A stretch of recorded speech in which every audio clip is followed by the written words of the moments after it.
Hi, I'm David. I'm Mike. Welcome to Batting with Hirschy. Hope it's not the two Ronnies, anyway.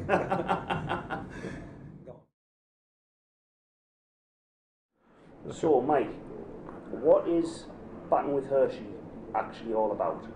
Well, it started off, David, as a few things, but I'm sort of funny. I really enjoy people improving. So I've coached Aussie rules football and cricket, and I was so funny when I was a professional cricketer. I was probably more interested in the team doing well than myself. And when you come across a lot of professional cricketers, it's amazing, really, when you get to play with them. Then sometimes they're not that worried about the team. They get this massive buzz about doing themselves. So I was sort of a bit different, and probably in some ways bad as a professional cricketer, because after the game it was with your mates and you'd won, so it was a great thing. So, and I think that's why probably I enjoyed coaching a lot. And then you come across lots of things and you see some good things with everything and bad things. So I thought about all this experience, coaching really from nearly 20 years of age.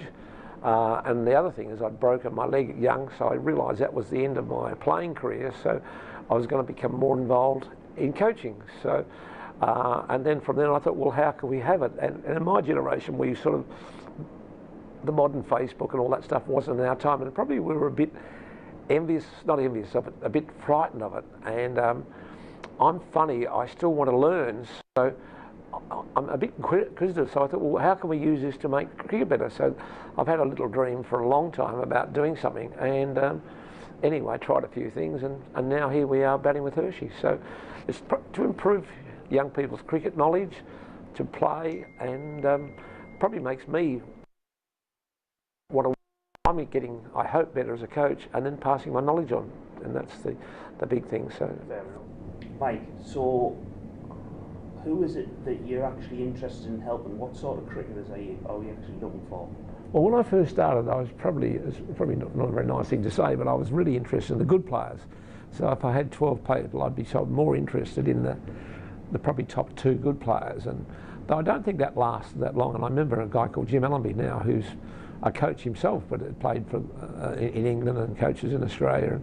And he was at a school and I was coaching him. He said, "Hirschy, you're too interested in the seconds and thirds. Just worry about the first." Well, I was never like that, because I realised that if you make the so-called poorer players improve, you've got a big squad. So then you're putting pressure on people to do well. And I think I get a big buzz out of people improving. So what I know, if you've got 14 players and they're all improving, it's amazing what results you get, and you keep your jobs. So I think I'm nearly interested. It probably sounds a bit wishy-washy, but I'm interested in nearly all the players I'm involved with in some way. And I'm sort of funny. I like getting people to come in and help, but they've got to work under my structure if I'm in charge, or if I work. So it means that if we're all working together, the bowling coach, the batting, and then all of a sudden we get these great results, where if you get someone that wants to pitch your job, he sometimes undermines you to the players without you knowing, and that's when you get problems in a club situation. So I'm sort of interested in improving everyone, really. I hope so anyway. So. And there's obviously plenty of examples of you coaching people up to test match level, but just as very well, like last week, starting out with that kid at Durham School who's never played cricket before. Yeah, well, that gives you a big buzz. And one of the things I'd heard about it, but what I definitely know now, every kid's got talent.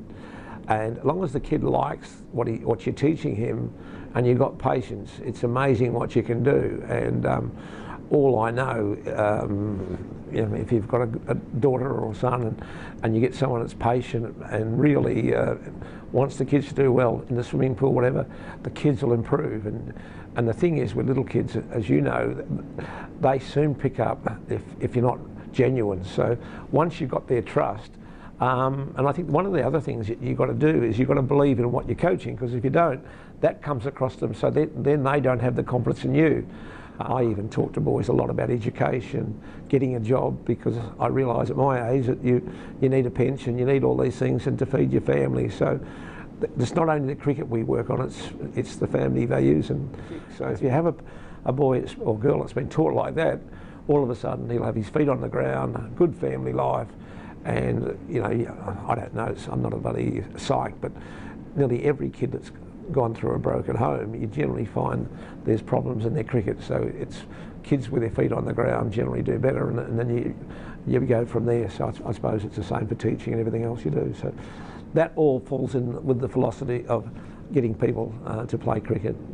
My thing is, I'm going to say now, which won't be popular, but I hear people just say it's only about enjoyment, but I think it's a bit thin really, because if you only work on just people enjoying it, I think people give up pretty quickly. But if you get improvement with praise at the right time, I think you've hit the button.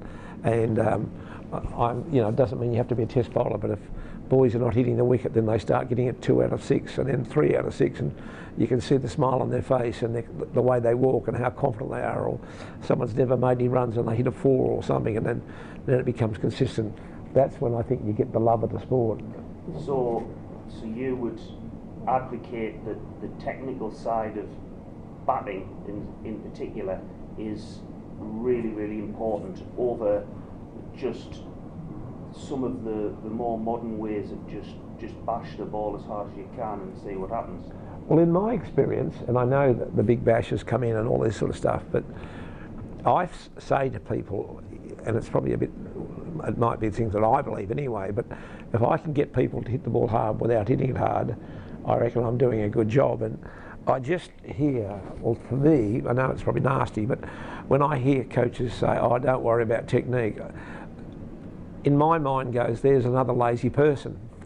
And yesterday I had 2 boys, or 2 young men, very nice lads, and one lad is probably the better cricketer, but he was really struggling to play the ball late. And so we tried a few little tricks, and he was just starting to, after about an hour and 20 minutes, he was just starting to improve.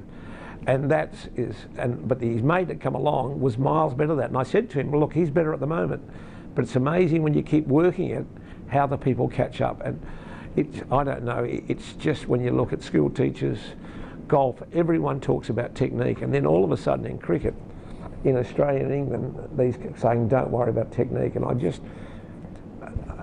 just shudder. But the thing is, you can become too technical, and you do want people, and it's like a rugby player or a Ronaldo, you don't want him to not take people on and create gaps and have flair, and that's a different thing. And so I think you've got to coach, but have people, when they've got the discipline, to do their own thing. And there's a very famous golf coach that says you've got to teach every golfer differently, and I agree with that. But the 2 lads I had yesterday, I was teaching them a lot different than the one and the other, and they were roughly the same age and they were mates. So that's the expertise you hope you bring as a coach.